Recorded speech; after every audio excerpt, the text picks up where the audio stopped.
Mes chers étudiants, salam alaikum wa rahmatullah. Alors, dans cette partie, nous allons voir l'utilité pratique des diagrammes d'Illingham, ce qui nous amène à parler des deux réactions inverses qu'on a déjà précitées, à savoir la corrosion sèche du métal et les conditions de son extraction, c'est-à-dire la réaction inverse de réduction de l'oxyde pour avoir le métal. Alors, pour commencer, la corrosion des métaux par voie sèche. Dans la figure qu'on a vue précédemment,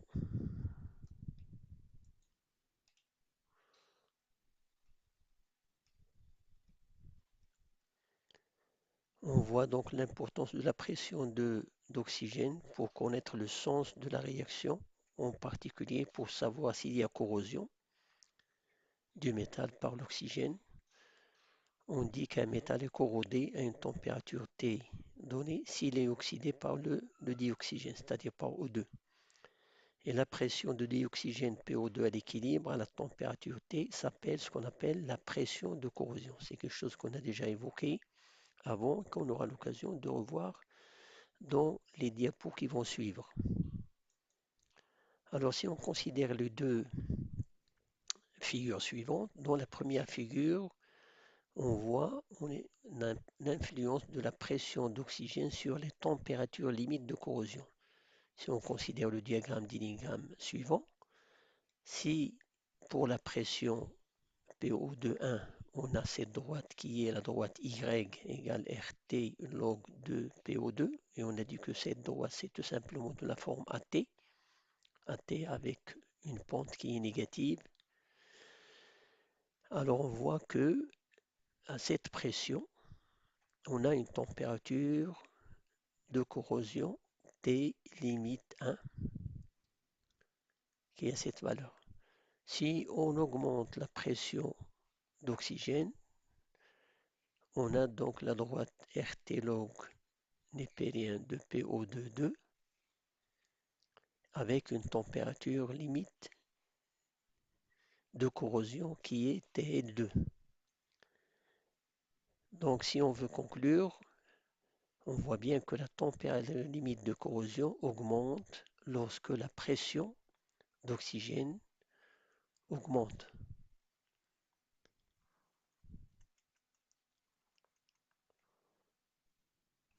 Bon, maintenant, si on considère différents oxydes, différents métaux, et que l'on essaie de voir quelle est la pression de corrosion à une température donnée. On voit bien que dans ce cas-là, le métal qui se corrode en premier, c'est celui qui a bien sûr la pression de corrosion la plus faible et on voit bien sur le diagramme que c'est le métal qui correspond à la droite qui est la plus basse. Donc le métal qui est en bas se corrode plus facilement que celui qui est au-dessus. Dans l'ordre, M seconde va se corroder plus facilement que M', qui va se corroder beaucoup plus facilement que M.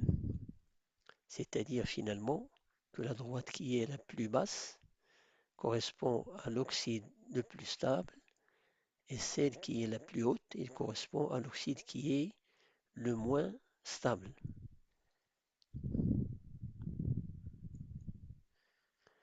Bon, maintenant, pour étudier les conditions d'élaboration des métaux par réduction de leurs oxydes, on va considérer les deux réactions suivantes, à savoir la réaction d'oxydation de deux métaux, M et M', pour lesquels on va essayer de voir et d'étudier donc le sens de la réaction 1 moins la réaction 2.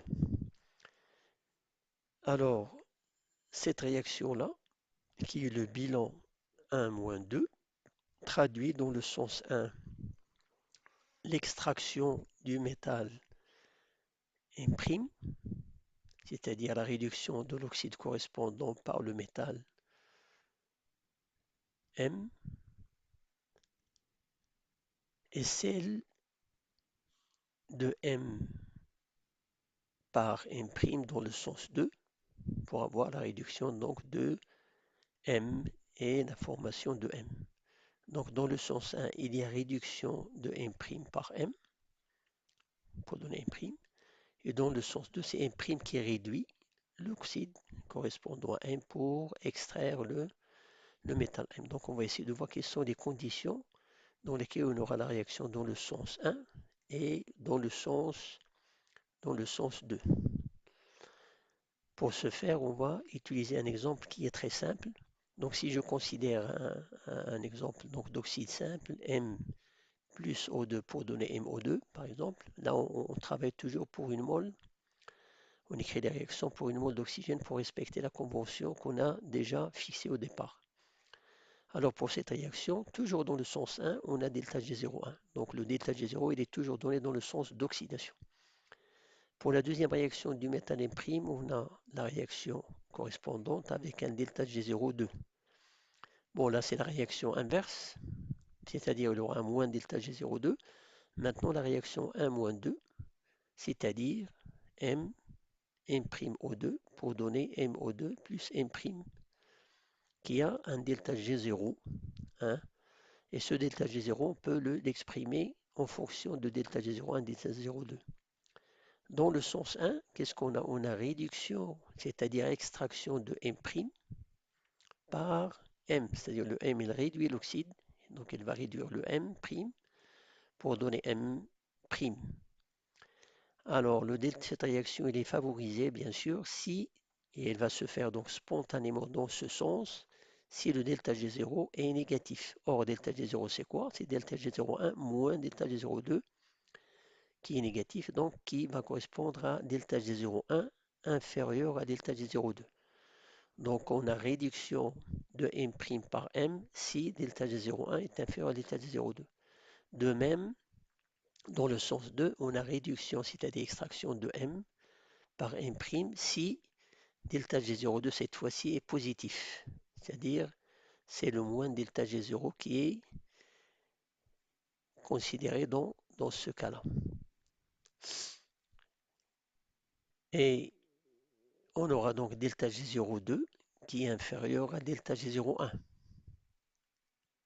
À delta G0, delta G01. Si on considère le diagramme correspondant aux deux oxydes, par